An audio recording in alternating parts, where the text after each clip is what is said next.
Now, maybe if everyone of you have time, then we can have question answers for 15 minutes. Yeah. Indian colleague of mine would, I think, will do the question answers. So can you all hear me out? Yeah. Yeah. Thank you, Dharani. It was a wonderful way that we have. More important that we have this discussion today, and I have few questions to all the three panelists today. So let me first put my first question to Satpathy sir. So good evening, sir. It was great actually hearing from you. So my question is, what do you think is the impact of having one language or pushing one language throughout India? See, having you from the Orissa, the background of from the land of Orissa, the more culture, the tribal culture, the number of languages, the folk culture involved there.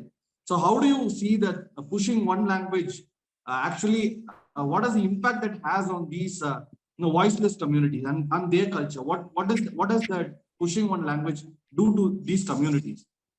Can you enlighten us?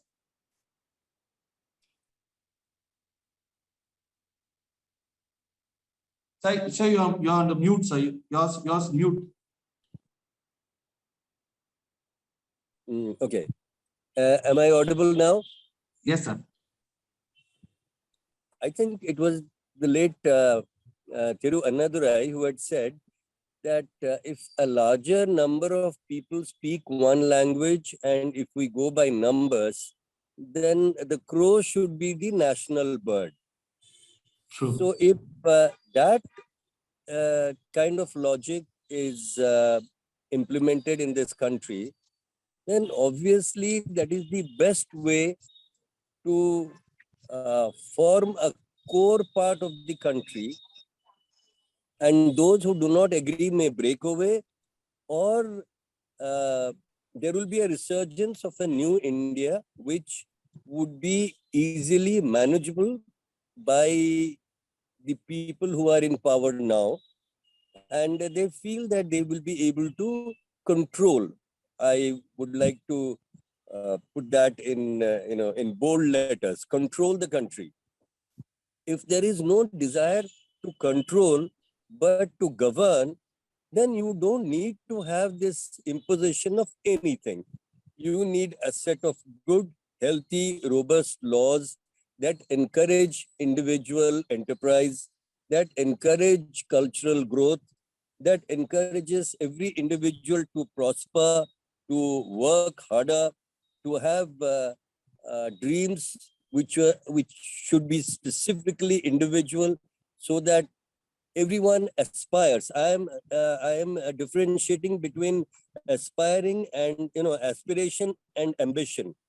I am using the word aspiration in the hope that man or woman, the human being, tries to grow inwards and realizes the real potential. That is where a country is successful, when every single citizen is able to harness her or his best potential to the not to the detriment of society, but for the benefit of society. But today we are in a situation where a few people think that they are superior to everybody else. As you know, a tree has about 70% of the human genetic formation.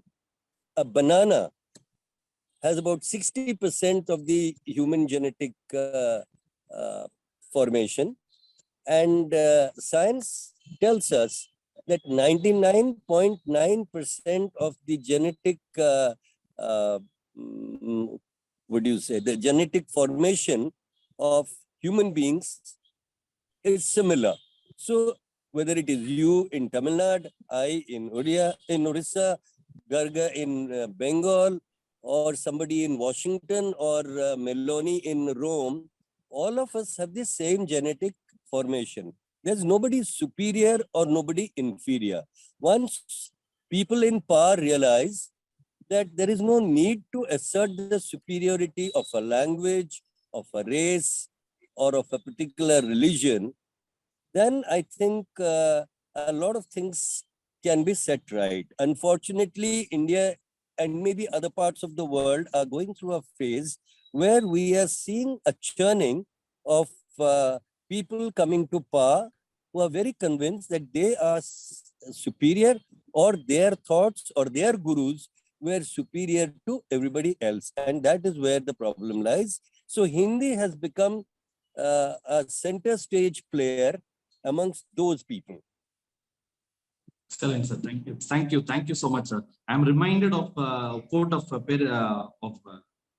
Periyar, who once when he was asked, no, who are you actually? So what is your philosophy basically? He said, if a bigger country and a smaller country fights, I stand with the smaller country. And if in that smaller country, if a male and a woman, if a caste is there and one upper caste oppresses the lower caste, I am with the lower caste. And in that lower caste, if a male oppresses a women, then I am with the women. And in that women, if that woman is going to oppress someone else, then I am going to be with the oppressor. So you have rightly put it. The way we are going to stand with the people who are on the weaker side and help them realize the potential they have. It's what is going to make this nation or any nation prosper. Wonderful words, sir. With one more question, I'm just leaving you, sir. Being a parliamentarian yourself, don't you see that our constitution itself is having a constitutional bias?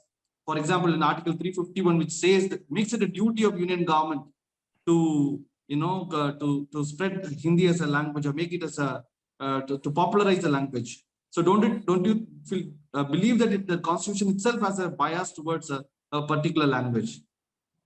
Can you put us some perspective? First of all, I'm a former parliamentarian. I am not a parliamentarian now. Secondly, I would not like to delve back and blame history for anything. History is history. Those who formed the constitution, who fought for freedom, they did whatever they did to the best of their abilities. Now it is up to us. Instead of blaming Akbar or Babar or Nehru or anybody else, it is up to me now on how I wish to take the country forward, because I am creating history today. If Mr. Modi thinks that history was created by Nehru or Sardar Patel or XYZ, I do not agree with that. They were players in the field, on the field at a certain part of time. Today, Mr. Modi and Mr. Amit Shah and people of his ilk are in the field. What are they doing today? Our children or our great-great-great-grandchildren will judge us by those activities. Our future generations will look back and say that when there were such terrible rulers ruling over India, did all of our ancestors bow down, touch their feet, succumbed, sucked up, wanted a little bit of benefit from them, and therefore they accepted all the wrongdoings? Or did our ancestors stand up and put up a fight for what they believed is true? So I do not wish to blame the past. The constitution may not be the the Indian constitution may not be the most perfectest document that ever existed on earth. Constitution is not a living object. Life is given to that document by the people who deal with the governance system. So since we as citizens of a free country are dealing with today, so it is up to us how we keep the constitution high, and if need be, slight alterations or changes, like in the past it has been altered, it has been amended many times. Wherever necessary, it should be done now also. But the constitution per se is not wrong, but that may not be the sole holy scripture. Things change, society changes. So we should be able to amend it a little bit here, a little bit there to cope with our present day lifestyle. And that is how we can go forward. That's what I think. So I will not blame the past. I would say I would blame today. I will blame myself, or I will blame the people who are in power today for not doing the right things. The past is past. We cannot change it. And if somebody thinks that I will build a central vista, I will build buildings, buildings come and buildings go.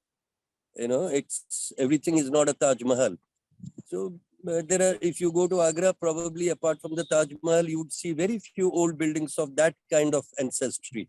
So it's not the buildings that matter, it's the history, the lifestyle, and what we have given to society in our lifetime is what will be remembered. And I am quite sure that what many people are giving to society today may be, and I'm underlining again, maybe it will be remembered as something detrimental to the growth of Indian society. Thank you. Thank you so much, sir. Thank you so much for your wonderful words, sir. Thank you. And let me put my next question to other panelists. And we have few seconds.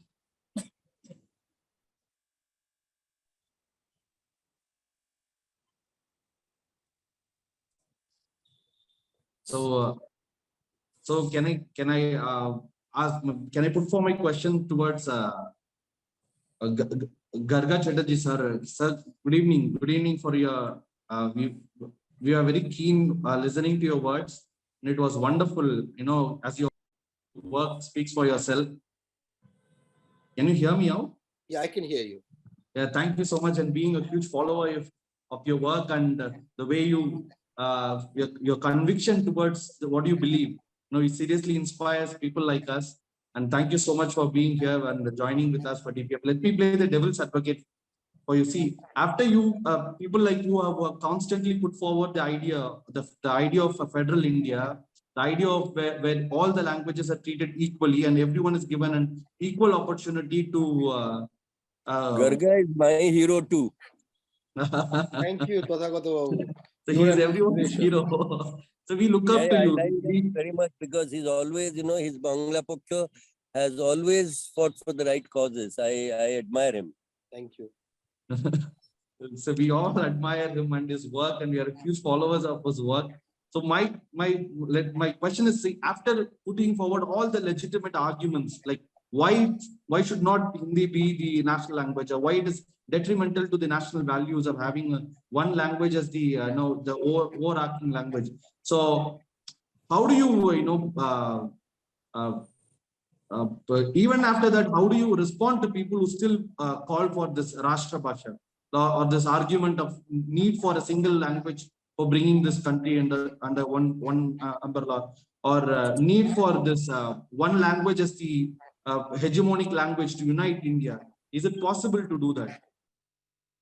See, the idea of modern nationalism as we know it and the idea of the modern nation state as we know it arose in Europe. Okay. Now, if you kind of get the idea in a half-digested manner, you end up with ideas like Rashtrabhasha for a subcontinent, and I always say this, subcontinent as diverse and as multinational as us. Okay. So look at Europe. Europe is formed on the basis of linguistic nations. So Jati Rashtra, as we call it, okay, like Bangladesh, like Nepal, like Thailand, like France, like Germany, like Spain, like Portugal, okay, like Croatia, like Serbia. But we are not like that.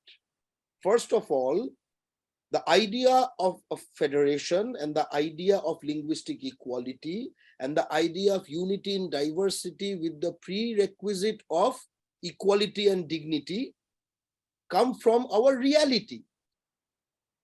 If our reality were any different, we would be probably, if for example, India was from Haryana to Bihar and from Madhya Pradesh to Himachal Pradesh, let's say, I'm sure you would have a Rashtra Bhasha or whatever. But the point is we exist. Tathagata Babu exists. You exist. We cannot be airbrushed out. It cannot be the case that you want our GST, you want our coastline, you want our mineral resources, you want our everything, but the people don't matter. They're hundreds and thousands of years of pre-existing as entities before the Indian Union came into shape, as if that doesn't matter. See, the first line of the Indian Constitution says India, that is Bharat, will be an union of states. But people often forget that this constitution was framed by indirectly elected members of provincial assemblies. So when you say India, that is Bharat, which means a Rajya Sabha, okay, of which Tathagata Babu was once a member, you know, that as state assemblies are electing their representatives to a legislature. That is how the Constituent Assembly came about. It did not happen on the basis of people voting directly for the Sangvidhan Sabha, for the Constituent Assembly. So the idea that the states came together to form the union is inbuilt in how the Constituent Assembly was constituted. So when you say India, that is Bharat, will be a union of states, there's a hint as if these linguistic states or linguistic domains or homelands did not exist. It came into being that India pre-existed, and then they said, okay, with a magic wand, let there be Orissa, let there be Bengal, let there be Tamil Nadu. It's not like that. It is Orissa, Tamil Nadu, Bengal, Andhra, Punjab, Maharashtra, all of us coming together, which is part Gujarat of a also. grand experiment. Put Gujarat also into that. Gujarat, yes, Gujarat, of course. Politically Every one correct. of us. Mizoram, Nagaland, every one of us. And here also, numbers are not more important.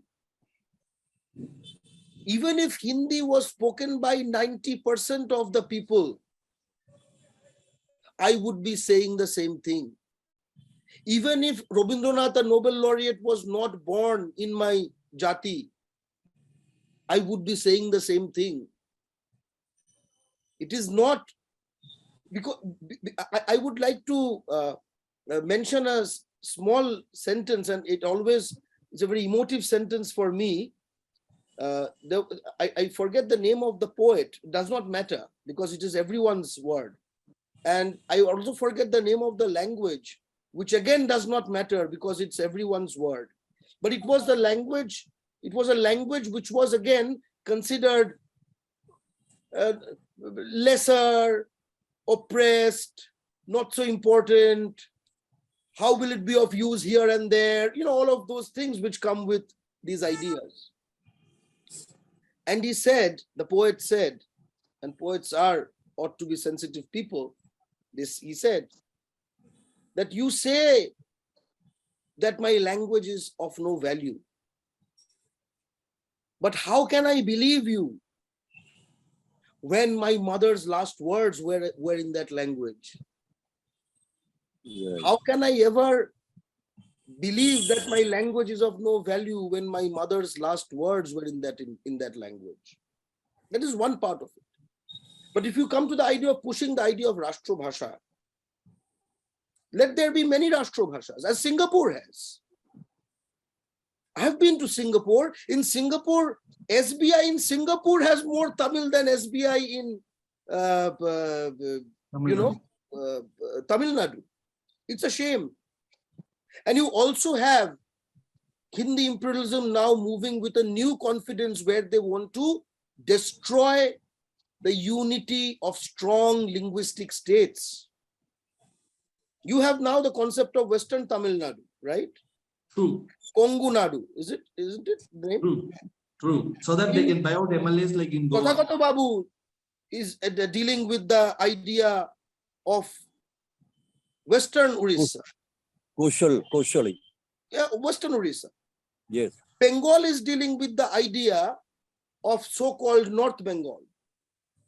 Karnataka is dealing with the idea of North Karnataka. And all of these have come up in the last 10 years in that serious way as a political thing. And remember, it is always happening with non-Hindi states because these remain the last guarantor of the Indian constitution, of Indian federalism, of the union as we know it. So Rashtrabhasha is something which does not exist. And we in Bangla Pokko often say a thing. We say Rashtrabhashar chamra gutiye nebu amra. Okay, which means we will take out the skin of Rashtra. We will skin Rashtrabhasha. We will take out the skin of Rashtrabhasha. Many people get angry. That's but then pretty say, violent, Garga. it's not violent because it is something that does not exist. So that's the trick. It is violence on a non-existent entity. How can it be violent? But the fact of people who hold the idea that some language is Rashtrabhasha, it means they are Rashtra. Then who are we? Non-citizens, NRC. You know? So let me How do you deal? paraphrase like How do you deal with ignorance? You see, these people have no concept of the world. They don't know that a tiny country like Switzerland survives with three very, very prominent languages, French, Italian, and German. And yet they are peacefully surviving. They have lived through the major European wars, the world wars, and every other war. And they have survived very peacefully, and they have become one of the richest countries across the world. So these people don't, they probably aren't educated. Educated means I'm not talking about school or college education. I'm talking about awareness at a global level. So, but Tathagata Babu, I would also like to say it is also deliberate. When Venkaiah Yeah, of Naidu course. says Hindi is the national language, when Sushma Swaraj, who used all our non-Hindi money to fund Hindi in UN, okay, and calling it the national language, and it's an oft-repeated sentence. I do not think it is deliberate because these people know what, and look at how the Indian Union at its core, the establishment is looking at language.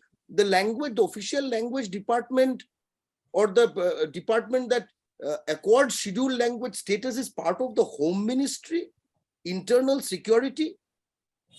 That's a very problematic attitude to our existence. But I would also like to say something. Look at the amount of human resource that is destroyed that could have been harnessed. Rather than you put all electronic, let's say circuit making manuals and mobile making manuals to everything that we want to develop, logistic park plans, put it in every language. Today, who appear as useless, unskilled laborers would become double, triple, 4 times contributor to the economy. This trillion, whatever trillion number they come up with, cannot happen. Remember, when Shashi Tharoor often talks about 23% of the world GDP pre-British belonging to the Indian subcontinent, what he misses out is that it was not all going to Delhi. It's because every people were developing according to their own genius. Their combined total was 23%. And if you are making the British responsible for the 23% to less than 1% by the time they left, I would like to ask, since 1947, when Bengal's contribution to GDP has decreased in a very catastrophic way, so that is Bengal's problem.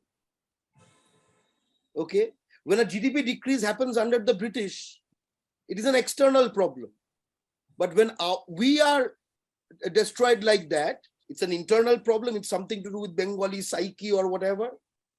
And today, the Tamil Nadu where it is doling out to the Hindi states.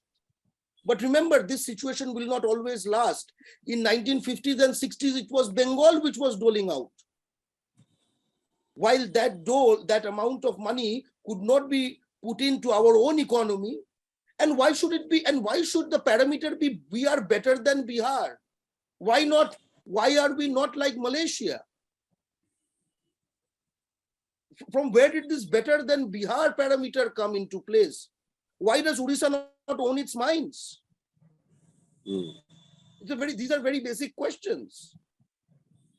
And it is all tied to this question of Hindi imperialism. As I say, it's an economic question, it's a political question. It is way, way more than a linguistic question. It's a question about the stability and integrity of the Indian Union that Hindi imperialists want to break. Excellent, Garga ji. Garga, sir, I just want to put one more question to you, just one more question, just to ponder your thoughts. So can we consider this as like what you are speaking is basically the identity that you're creating is from languages. But this government fundamentally, philosophically believes in creating identity based on religion.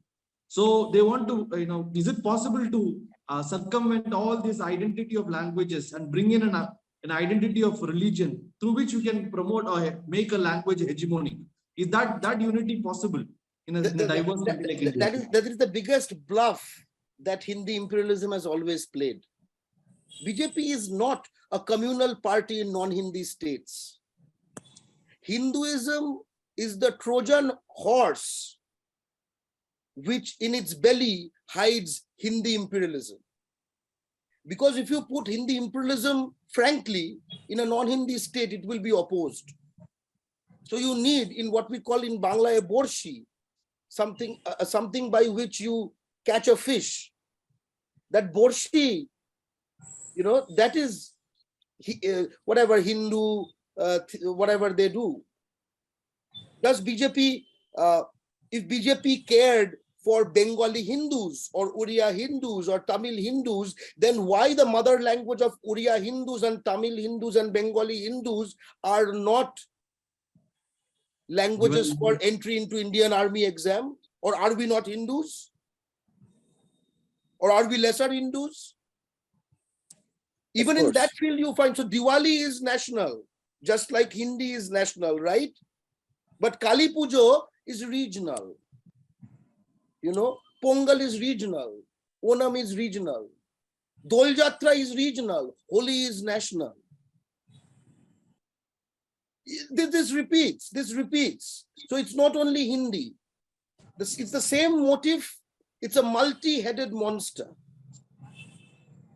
Excellent, and we are very much, the way you said regarding the way it affects the economy, the Gujarati and the Rajasthani capital able to capitalize on the huge market that India as a nation provides, and the capital that is benefiting from those regions.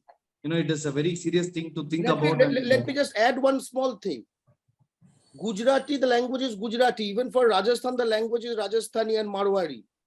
But the Hindi Prachar Sabha was not funded from UP Bihar. It was funded from Rajasthan and stewarded by somebody from Gujarat, with certain sad agents in non-Hindi regions.